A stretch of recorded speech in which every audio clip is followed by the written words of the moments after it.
Graça e paz, meus irmãos. Vamos abrir as nossas Bíblias. Eu quero ler dos versículos 10 até o 12. Agora, pois, ó reis, sede prudentes, deixai-vos advertir, juízes da terra. Servi ao Senhor com temor, alegrai-vos nele com tremor. Beijai o filho, para que se não irrite, e não pereçais no caminho, porque dentro em pouco se lhe inflamará a ira. Bem-aventurados todos os que nele se refugiam. Vamos orar, irmãos? Vamos buscar a Deus em oração? Pedir a Neuza que faça uma oração em nome de todos nós. Por favor, meu irmão. Amém. Nós vamos cantar, irmãos, Igreja Presente. Chamo os nossos irmãos aí para virem aqui conosco para cantarmos juntos. Hoje nós vamos falar da Igreja da Graça versus a Igreja da Lei.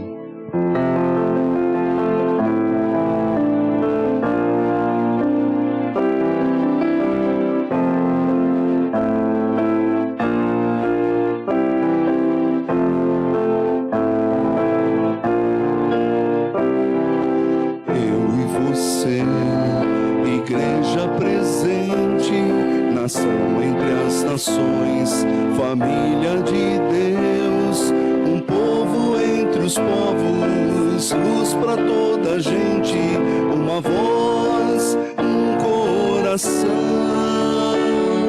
uma voz, um coração. Cristo, esperança de um mundo melhor, sol da justiça, brilha em nós, o seu mandamento importa obedecer, de ser luz, resplandecer, de ser luz, resplandecer. Chegou a nossa hora de ser parte da história, de ousar ir avante, de sair e proclamar.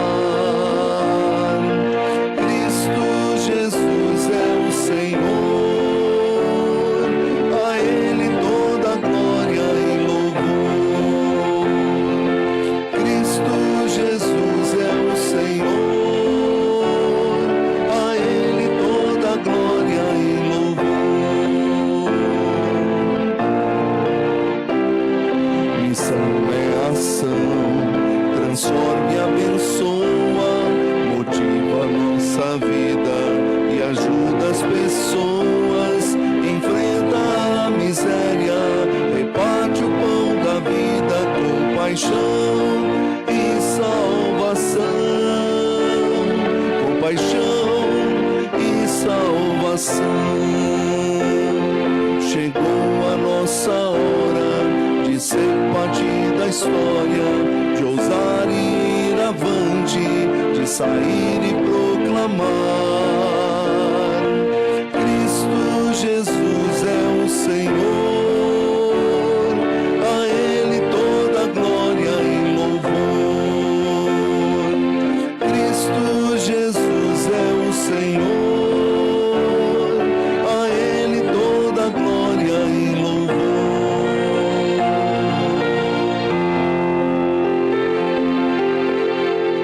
Irmãos, eu vou pedir para a Silvia colocar de novo essa letra. Essa música é uma música que nos mostra a missão da igreja. Eu sei que nós estamos vivendo em tempos difíceis, em que a igreja tem sido desacreditada, não só nesse dia, e a gente teve a notícia terrível, acho que todo mundo está sabendo, né? De um pastor sendo preso. E quando a gente olha para isso, a gente pergunta assim, o que aconteceu? A gente deve orar, pedir a Deus discernimento, para a gente saber discernir os tempos. Não simplesmente acostumar com as coisas e dizer, não, está tudo bem. Não está tudo bem. Eu conheço o pastor que foi preso e foi meu professor, E eu lamento que a igreja esteve envolvida numa coisa tão triste dessa. Mas a gente tem que orar, né? A gente tem que pedir a Deus que nos dê direção, nos dê bons governos para que a gente possa seguir em frente. Mas a gente tem que lembrar que eu e você somos a igreja presente. As pessoas estão lendo Jesus na nossa vida. Nação entre as nações, nós estamos em todos os lugares do mundo pregando o amor de Deus.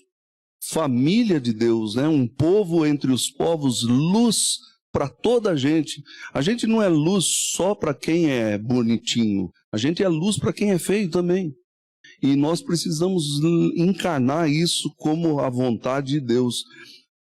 Vamos cantar de novo? Vamos ficar em pé, irmãos?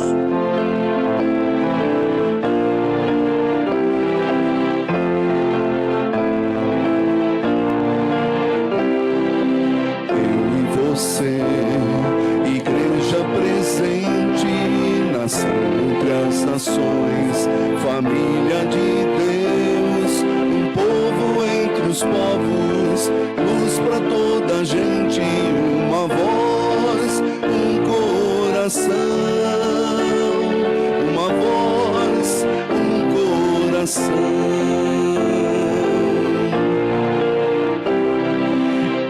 Esperança de um mundo melhor, sol da justiça brilha em nós, o seu mandamento importa obedecer, de ser luz resplandecer,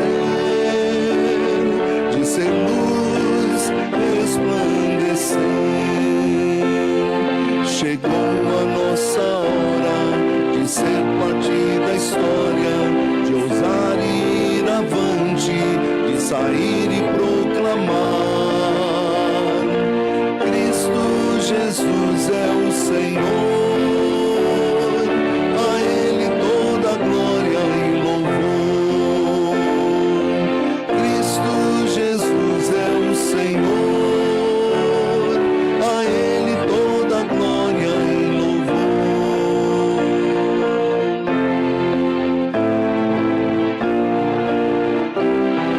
Missão é ação, transforma e abençoa, motiva a nossa vida e ajuda as pessoas, enfrenta a miséria, reparte o pão da vida com paixão e salvação, com paixão e salvação. Chegou a nossa hora de ser parte da história, de ousar e ir avante, de sair e proclamar. Cristo Jesus é o Senhor, a Ele toda a glória e louvor. Cristo Jesus é o Senhor, a Ele toda a glória e louvor.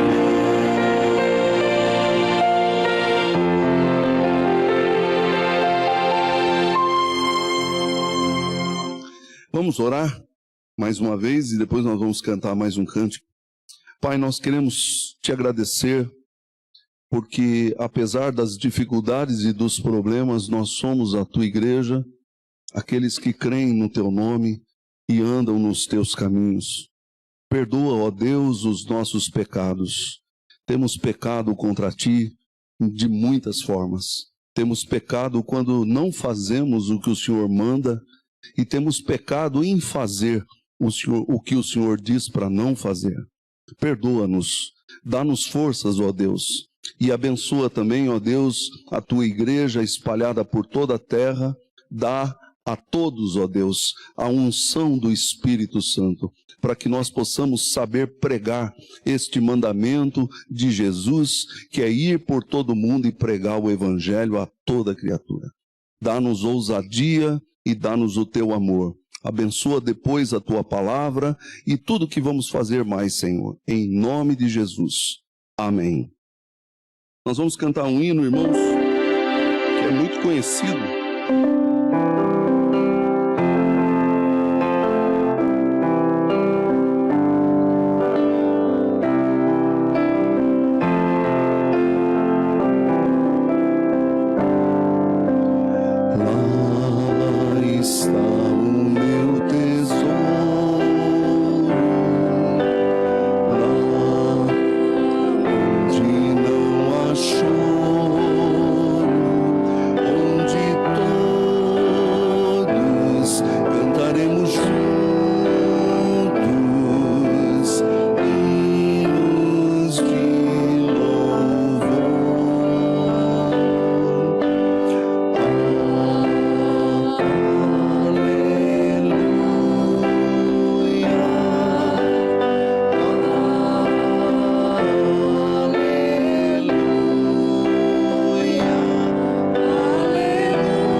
Vamos abrir as nossas Bíblias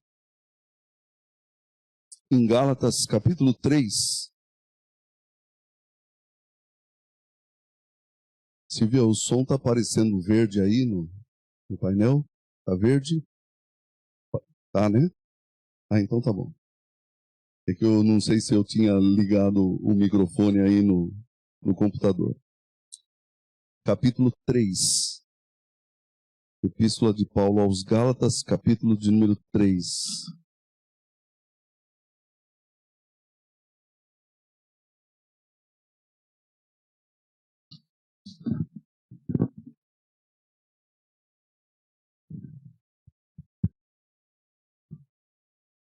Nós vamos falar, irmãos, sobre igreja da graça versus a igreja da lei. Então vamos ler primeiro o texto. Eu vou ler só os 5 primeiros versos. Depois a Silvia vai colocar para vocês os demais, se eu conseguir chegar até o final, né? Ó Gálatas insensatos, quem vos fascinou a vós outros, ante cujos olhos foi Jesus Cristo exposto como crucificado? Quero apenas saber isto de vós: recebestes o Espírito pelas obras da lei ou pela pregação da fé? Sois assim insensatos que, tendo começado no Espírito, estejais agora vos aperfeiçoando na carne? Terá sido em vão que tantas coisas sofrestes, se na verdade foram em vão? Aquele, pois, que vos concede o Espírito e que opera milagres entre vós, porventura o faz pelas obras da lei ou pela pregação da fé? Meus irmãos, eu quero destacar algumas coisas aqui, que a gente já falou, mas é sempre bom a gente lembrar. Por que Paulo escreveu aos Gálatas? Lembrando para vocês que Gálatas não é uma igreja específica, mas são igrejas, Derbe, Listra, Icônio, Troade, várias cidades, era chamada região da Galácia. E Paulo estava pregando o evangelho lá, ele passou por lá, só que logo depois que ele passou, ele começou a fazer outras missões, a igreja começou a mudar o evangelho. E a pergunta é, por que as igrejas estavam mudando o evangelho? Esse é o grande tema de Gálatas, o evangelho da graça versus um evangelho chamado outro. Paulo até chega a dizer, que eu quero que a Silvia coloque aí para vocês, Gálatas 1, verso 6. Ele diz assim, admira-me, 1:6. Isso. Admira-me que estejais passando tão depressa daquele que vos chamou na graça de Cristo para outro evangelho. Então eles estavam vivendo, assim, uma espécie de mudança do conteúdo original do evangelho, mudando para outra coisa. A gente falou já aqui do perigo da igreja começar a pregar um evangelho esquisito. Um evangelho que não tem nada a ver com Jesus, um evangelho meio deformado, e a gente começa a perceber por que as igrejas da Galácia estavam voltando para trás. Foi o tema que eu preguei também há alguns domingos, umas quartas-feiras, né, atrás. Gálatas capítulo 2, verso 4, nos mostra mais ou menos isso. A Silvia vai colocar para vocês ali, ó, 2:4.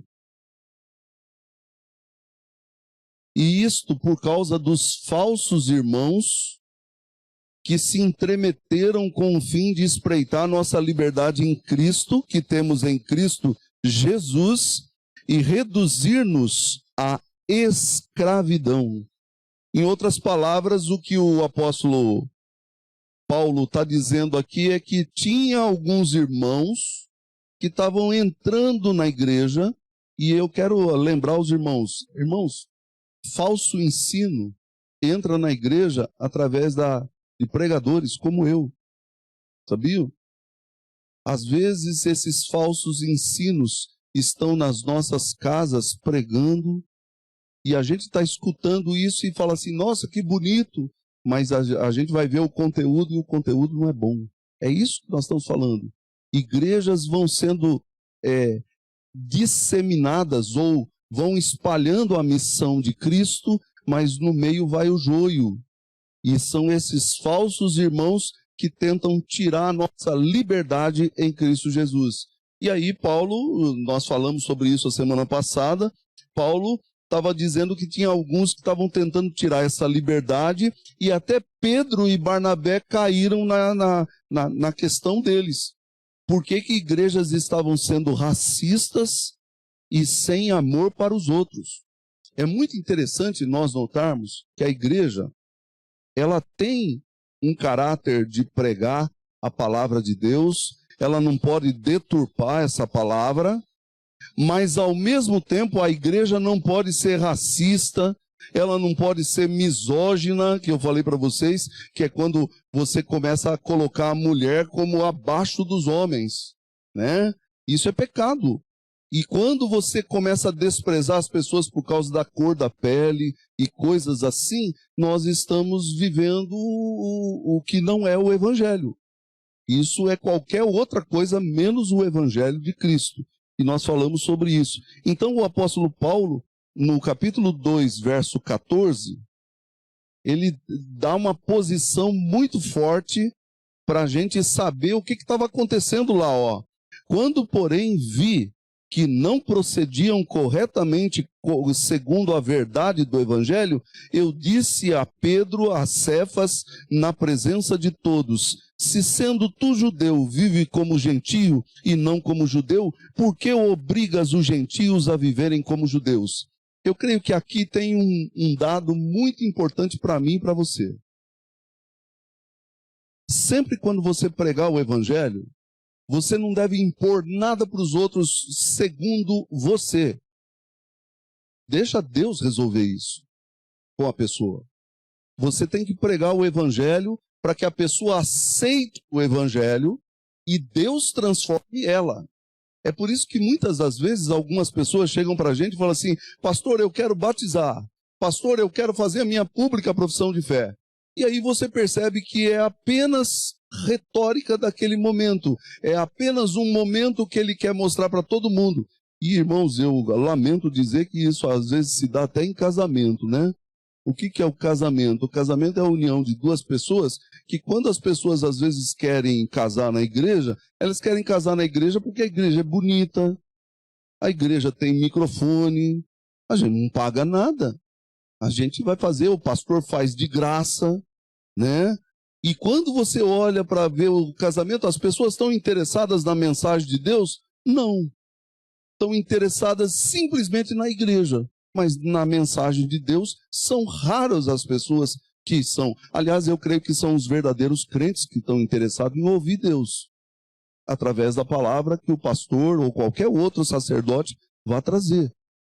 Mas nós estamos vivendo um momento, e aí o apóstolo Paulo nos diz no verso 16, Silvia: sabendo, contudo, que o homem não é justificado por obras da lei. Aqui nós estamos no cerne da questão de Gálatas.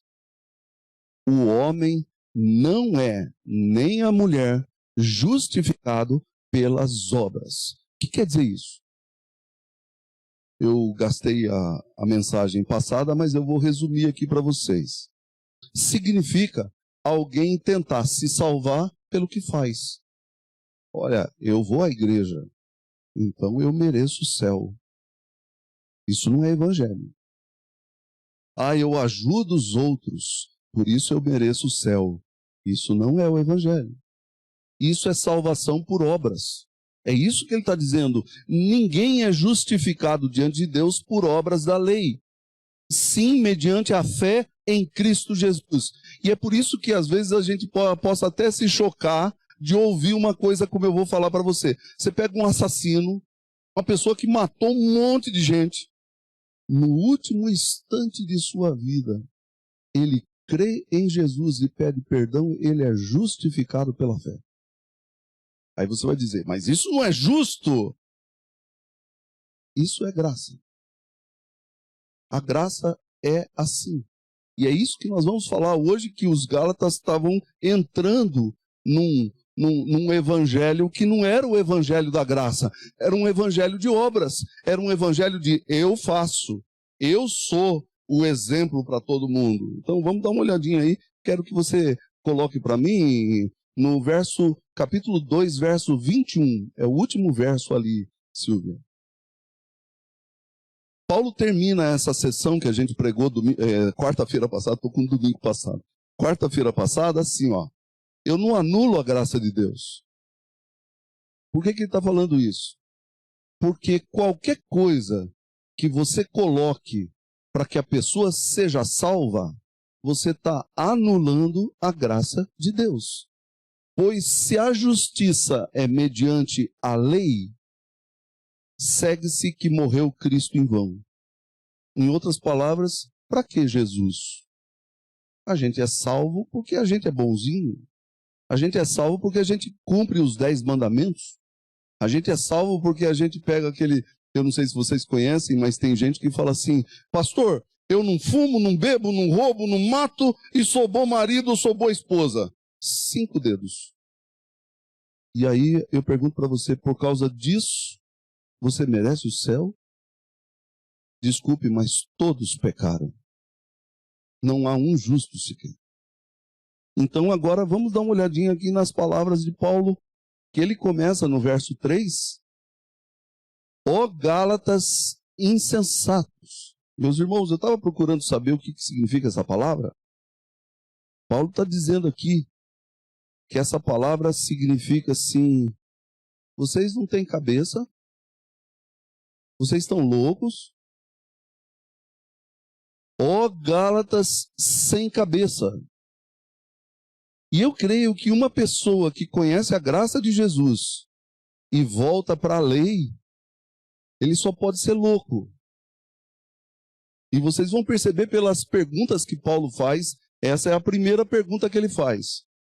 Ele diz assim, quem vos fascinou a vós outros, ante cujos olhos foi Jesus Cristo exposto como crucificado?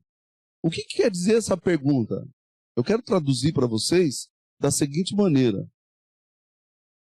Jesus morreu em vão por vocês? O que aconteceu nos olhos de vocês, que é fascinação? A palavra fascinação aqui é a mesma palavra para feitiçaria, ou alguém que faz mágica. Ele ilude você. Ele faz uma mágica iludindo você. E você não consegue, fala assim, meu Deus, nossa, sumiu. Não sumiu, ele fez um truque lá, que o negócio caiu em algum lugar que você não sabe. Então Paulo está dizendo assim, quem foi que fez uma espécie de fascinação nos olhos de vocês, que vocês tiraram os olhos de Jesus crucificado para colocar os olhos nessas coisas? Talvez uma ilustração disso seja importante dizer que a igreja estava aprendendo naquele momento a viver na graça. Até Jesus vir, eu não sei se todo mundo sabe disso, os judeus que são chamados de judaístas, ou judeus, judaísmo, que até hoje tem em Israel, eles diziam que para você ser salvo, você precisa, no mínimo, cumprir 463 mandamentos dos 600 e tantos que existem. Isso era corrente na época de Jesus. Jesus acabou com esse negócio, dizendo que os fariseus e os escribas eram hipócritas, porque eles pregavam para todo mundo entrar naquele caminho, mas eles mesmos nem com o dedo entravam. E esse é o perigo do legalismo, irmãos. Existem 2 perigos na Bíblia. Legalismo demais, mas também a gente chama o outro lado de antinomismo, que é lei de menos. Vocês imaginam, por exemplo, se no Brasil não tivesse lei. Cada um faz o que quer. Não tem sociedade que sobreviva assim. Mas o perigo aqui de Gálatas é legalismo demais. Não é o caso de falta de lei. Eles estavam colocando a lei para a salvação de todas as pessoas. O judaísmo, ele é legalista. E aí me perdoem a minha ousadia de falar o que eu vou falar agora. Está cheio de igreja hoje que bota a bandeira de Israel debaixo da ceia. Israel não é de Deus. Israel é uma nação pagã, como qualquer outra nação que existe nesse mundo. Mas, pastor, é deles que vêm os patriarcas. Graças a Deus, tinha que vir de um povo, e veio deles. Mas vocês vão ver no próprio texto de Paulo que Abraão creu para que todos nós fôssemos filhos de Abraão, e não os judeus. Deixa eu mostrar algo para vocês que está em Gálatas, capítulo 6. Por favor, abra lá sua Bíblia, ou a nossa irmã coloque aí para mim, Gálatas, capítulo 6. Eu vou ler ali o versículo de número 16. 16. Ele está terminando a epístola de Gálatas, ele diz assim: e a todos quantos andarem de conformidade com esta regra, paz e misericórdia sejam sobre eles e sobre todo o Israel de Deus. Ele está falando com uma igreja gentia, uma igreja que não era de judeus, porque ele está entendendo que Israel não é o Israel geopolítico lá daquela nação lá, mas são todos aqueles que creem em Cristo, filhos de Abraão. Vamos voltar lá, só para a gente ir entendendo. A igreja de Gálatas, ou as igrejas ali da Galácia, estavam passando por um momento em que tinha muita coisa acontecendo juntamente com o judaísmo que estava se distanciando do evangelho. O evangelho tinha que começar a colocar uma separação. Eu não sei se vocês sabem disso, mas há pouco tempo atrás eu estava estudando no meu doutorado e a gente teve um debate dentro da escola, lá no Mackenzie, e quando a gente estava estudando, falando sobre isso, o meu professor diz assim: eu não entendo como que podem pastores quererem ouvir rabinos. O rabino não aceita que Cristo, ele diz que Jesus é um charlatão. Por favor, eu não quero que você fique com raiva de judeu. Eles precisam das nossas orações como os nossos vizinhos, como todo mundo. Mas como é que pode a gente querer ouvir gente que não aceita o Novo Testamento, não aceita Cristo? Então, irmãos, às vezes eu creio que isso vem lá dos Estados Unidos para a gente abraçar Israel e dizer assim: Israel é a nação que a gente precisa se ajoelhar. Desculpa, eu estou fora. Já estou declarando isso aqui porque a nossa igreja não aceita isso. Aliás, o reverendo Augusto de Nicodemos, que foi meu professor, ele dizia o seguinte, que Israel é tão pagão, ou até mais pagão, que muitas igrejas por aí, que estão reverenciando essas pessoas. Então, irmãos, quem fascinou vocês, Gálatas? O que aconteceu que ofuscou o olhar de vocês para Jesus Cristo? E eu creio que aqui tem uma lição para nós, irmãos. Jesus é suficiente na sua vida? Às vezes eu escuto algumas pessoas: eu quero ser feliz, eu preciso disso. Será que eu sou feliz com Jesus? Eu posso não ter todas as coisas desse mundo, posso não ter todas as riquezas que esse mundo possa dar, mas eu sou feliz com Jesus. Jesus é suficiente para mim. E será que ele é suficiente para você? Ou você precisa de mais alguma coisa? Eu creio que isso envolve uma série de questões que eu não quero entrar aqui agora, mas eu quero mostrar para vocês que Paulo faz essa pergunta: quem que fascinou vocês? A segunda pergunta está no verso 2. Vamos lá? Quero apenas saber isso de vós. Vocês receberam o Espírito pelas obras da lei ou pela pregação da fé? Você está vendo que Paulo está fazendo um contraste. Quer dizer, eu recebi o Espírito Santo na minha vida para eu ser transformado, ou tem alguma coisa que me enfeitiçou e eu tirei os olhos da sabedoria de Deus para tentar ganhar as coisas pelas obras da lei. E ele diz aqui de novo, né? Sois insensatos, sem sabedoria. Por quê? Você recebe o Espírito de Deus pela pregação da fé. E aqui tem um detalhe que eu acho que é muito importante dizer. A fé vem pelo ouvir. Vocês que estão ouvindo aqui, e quem mais está ouvindo essa mensagem, se você olhar, Deus está falando com você e está trazendo ao seu coração o Espírito de Deus para que você creia no Evangelho. E a fé vem pelo ouvir, e o ouvir da palavra de Cristo. É por isso que você não pode confundir o que é periférico com aquilo que é verdadeiro. Por isso que aqui Paulo está dizendo assim, vocês receberam o Espírito de que jeito? Por obedecer à lei ou pela pregação do Evangelho pela fé? Vocês começaram no Espírito e agora vocês estão se aperfeiçoando na carne. Verso 3. Olha lá. Sois assim insensatos, que tendo começado no Espírito, agora vocês estão aperfeiçoando-se na carne. O que é isso? Significa que na teologia de Paulo, há uma vida no Espírito de Deus que é de liberdade. A carne não pode ser aperfeiçoada.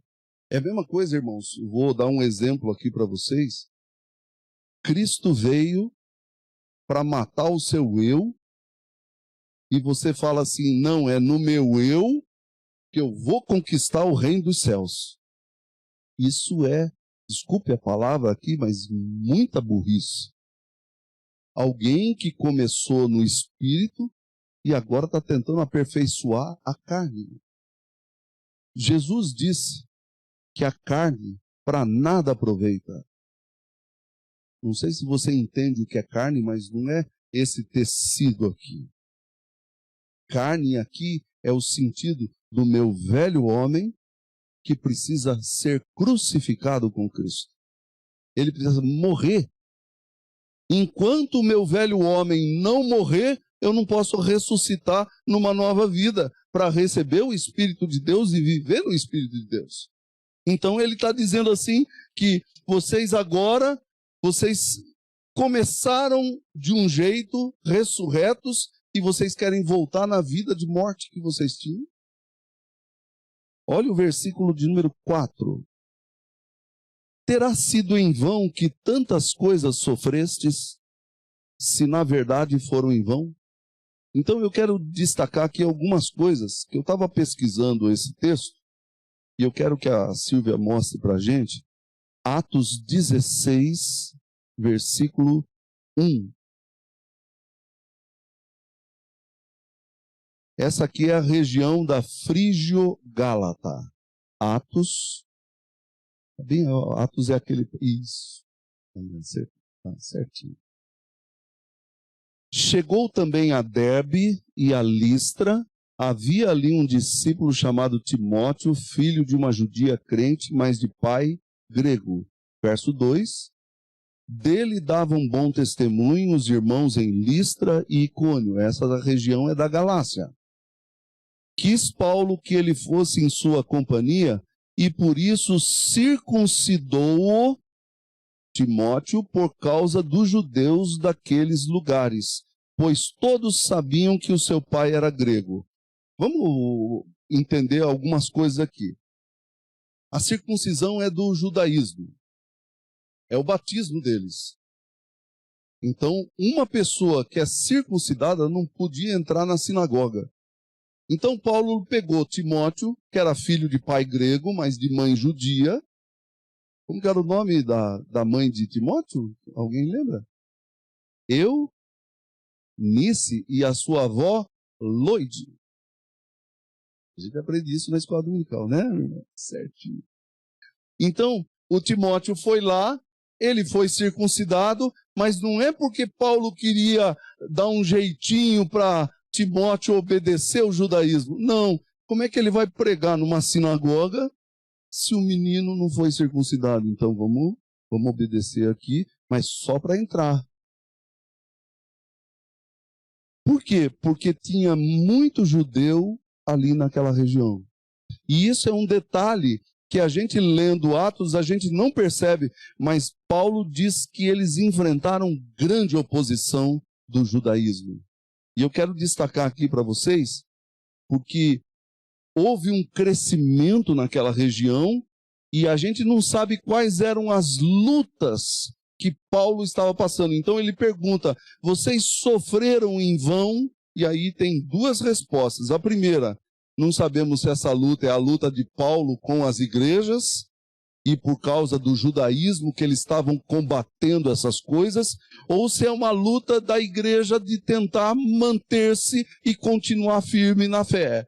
Eu não sei, sinceramente eu não tenho essa resposta, mas parece que Paulo está dizendo assim, vocês ficaram sofrendo em vão, quer dizer, vocês estavam em Cristo e agora vocês estão deixando Cristo para ir atrás de outra coisa. E aí vem o verso 5, que a Silvia vai colocar para a gente ali, capítulo 3 de Gálatas, verso 5. É uma quarta pergunta. Olha lá. Aquele, pois, que vos concede o Espírito e que opera milagres entre vocês, porventura o faz pelas obras da lei ou pela pregação da fé? Essa é uma pergunta, meus irmãos, que Paulo está falando em milagre. O que é milagre? Às vezes a gente pensa em milagre apenas como a transformação de água em vinho. Isso também é milagre. Mas a conversão de um pecador a Cristo é um milagre. Vamos ver. Ele vai citar agora no versículo seguinte, que é o 6, o caso de Abraão. Olha o milagre que ele cita aqui. É o caso de Abraão. Caso de quê? De milagre. Que creu em Deus e isso lhe foi imputado para a justiça. Não sei se você conhece a história lá do Gênesis, mas o texto diz assim, que Abraão estava um dia lá, de repente Deus fala com ele. Fala assim, Abraão, sai da tua terra, da tua parentela, de perto dos parentes, e vai para onde eu vou mandar você, porque de ti eu vou fazer uma grande nação. Abraão já era velho, Sarai ainda era uma mulher velha, e Deus prometeu um descendente. Em ti serão benditas todas as famílias da terra. Então, ele creu em Deus, e isso foi colocado na vida de Abraão como justiça. Não pela lei, mas pela fé. O que Paulo está querendo dizer? Que há um milagre que a gente recebe pela fé em Cristo Jesus. Esse milagre de ser transformado é mudança de vida. Milagres para Paulo é crer no Evangelho de Deus, crer na palavra de Cristo. E aí ele diz, é o caso de Abraão que creu em Deus e isso foi colocado, imputado na vida dele para a justiça, na conta dele. Irmãos, pense aqui comigo. Se nós somos salvos pelo que fazemos, para que Cristo? Não tem sentido. Jesus veio justamente porque você não podia pagar a dívida. Ele pagou no seu lugar. Esse é o evangelho que nós cremos. É por isso que qualquer pessoa no mundo inteiro, nesse instante, que se dobrar o seu coração e dizer, Senhor, eu pequei contra ti, mas o que Jesus fez na cruz faz uma expiação por mim. A Bíblia diz que ele é salvo, porque ele invocou o nome de Deus. Não tem outra salvação na Bíblia, gente. Não tem outra maneira de você ser levado à presença de Deus depois que você morrer e agora você estar na presença de Deus mediante o sangue de Cristo. Os filhos de Abraão, vamos ver o versículo 7 agora. Sabei, pois, que os da fé e não das obras é que são filhos de Abraão. O que Paulo está dando e indicando aqui para nós? Primeiro, que vocês estão seguindo esses judeus que estão falando um monte de coisa errada, que não é a fé em Cristo. Eles não são filhos de Abraão. Eles podem ser chamados filhos de Abraão apenas pelo sangue, mas pela fé, os filhos de Abraão são aqueles que creem. Para mim isso é tremendo, irmãos, porque hoje, o que salva uma pessoa numa igreja como essa que nós estamos? Eu posso enjoar de pedir para você vir à frente, para você se ajoelhar, você fazer um monte de coisa. Mas se o seu coração você não crê, você não é salvo. Vamos dar uma olhadinha nisso? Vamos lá. Romanos, capítulo 10. Romanos, capítulo 10. Versículo 9.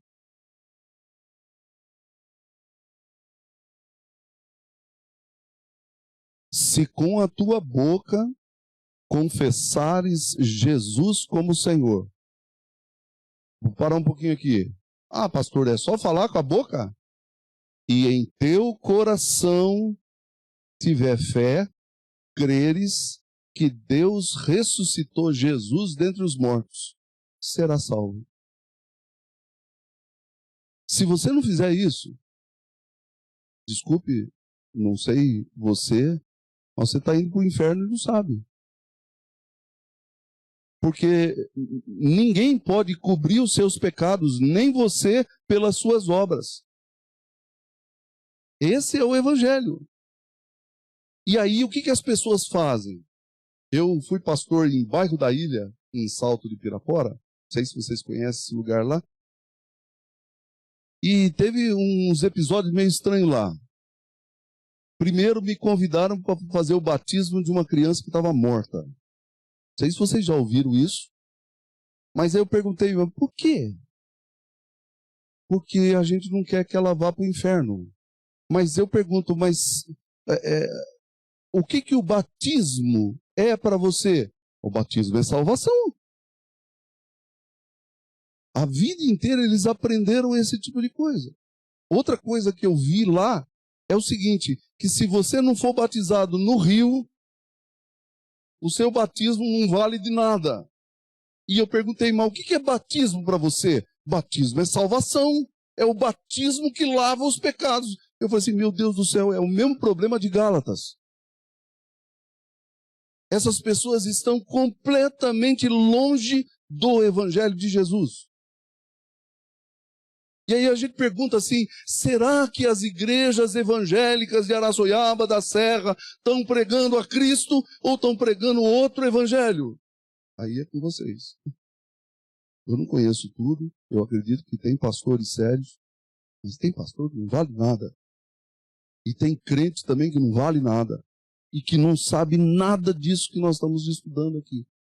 Nunca ouviram falar que a gente precisa crer em Cristo para ser salvo. Aliás, eu já vi isso dentro da igreja presbiteriana do Brasil, gente.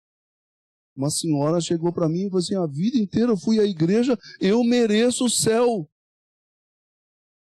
Ela não entendeu o evangelho. Porque o evangelho eu sou pecador como todos os demais, mas Cristo veio e cobriu a minha vida com seu sangue. Por isso eu creio que ele ressuscitou dentre os mortos e eu confesso isso com o meu coração e com a minha boca que Jesus Cristo é o Senhor da minha vida. Continuando aqui, irmãos, voltando para o nosso texto, eu quero terminar. O versículo de número 7. Os filhos de Abraão são os da fé. E aí eu vou terminar no verso 8 e continuo a semana que vem, senão vai ficar muito comprido o meu estudo, tá? Pode pôr o próximo. Ora, tendo a Escritura previsto que Deus justificaria pela fé os gentios, ele pré-anunciou o Evangelho a Abraão. Em ti serão abençoados todos os povos.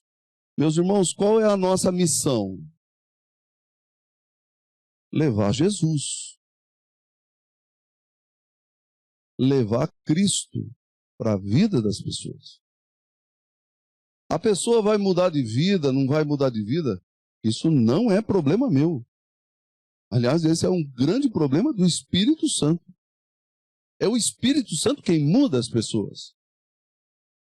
Eu me lembro que eu estava aqui, eu não sei se o Noel estava presente, mas a gente estava fazendo a avaliação de uma pessoa que ia fazer profissão de fé. E ela falou assim para a gente assim, olha, eu quero confessar aqui para vocês, eu tenho um pecado que eu estou aí lutando para tirar. Aí eu perguntei, que pecado? Eu fumo, eu sou viciado em cigarro. Eu virei para essa pessoa, olhei para os presbíteros, esperei para ver o que os presbíteros iam dizer. Aí eu virei para ela e falei assim, olha, a Bíblia diz que quem tem que convencer você sobre isso é o Espírito de Deus. A gente não pode impedir você se você crê no Evangelho, porque você tem esse vício, mas tem outros irmãos que têm outros vícios e outros pecados. Eu não quero justificar pecado aqui, mas quem é que não tem pecado, atire a primeira pedra. E os presbíteros disseram, é isso mesmo, pastor. Isso não impede você de entregar sua vida a Cristo. Você já fez isso? Já. Eu estou lutando contra o pecado. Você vai lutar contra o pecado até morrer. E um dos nossos presbíteros disse isso. Então, olhe para Cristo. Há pouco tempo atrás eu encontrei com essa pessoa, ela não está mais entre nós, e eu perguntei, e o vício? Pastor, graças a Deus, Jesus tirou tudo. Eu disse, aleluia. Deus é poderoso. Porque é só Deus que pode convencer você do pecado, da justiça e do juízo. A gente tem que pregar o Evangelho para toda criatura, porque Deus tem filhos de Abraão ainda para crerem em todos os lugares. Quem sabe você, nessa noite aqui, é um filho de Abraão que está voltando para casa. Dizendo, eu quero Cristo na minha vida. Eu entendo o Evangelho de Jesus. Amém? Vamos orar? Vamos buscar a Deus em oração, mais uma vez. E aí, a semana que vem, eu vou continuar esse mesmo estudo. Eu tenho certeza que você vai gostar, porque nós vamos falar sobre Abraão. E vamos mostrar que aqueles que seguem as pisadas de Abraão são os da fé. Senhor nosso Deus, te louvamos pela tua palavra, Senhor, mas em primeiro lugar sempre reconhecendo que nós não somos melhores do que ninguém. Não é pelo fato de nós estarmos aqui e nem de entendermos um pouco a tua palavra que nos faz merecedores de alguma coisa. Nós não somos merecedores, Senhor. Nós somos pecadores que fomos salvos pela graça. Por isso, nessa noite, fala com o teu povo, dirige o teu povo, ensina o teu povo e dá forças ao teu povo. É a nossa oração, em nome de Jesus. Amém. Deus abençoe, irmãos, graça e paz. Fiquem com Deus, viu? Amém. Tem um chazinho lá embaixo, pessoal, para a gente... Ah, não é lá embaixo, é ali. Então tem um chazinho ali na porta para vocês aí. E os irmãos que estão na internet, venham aqui para tomar chazinho com a gente aqui. Deus abençoe.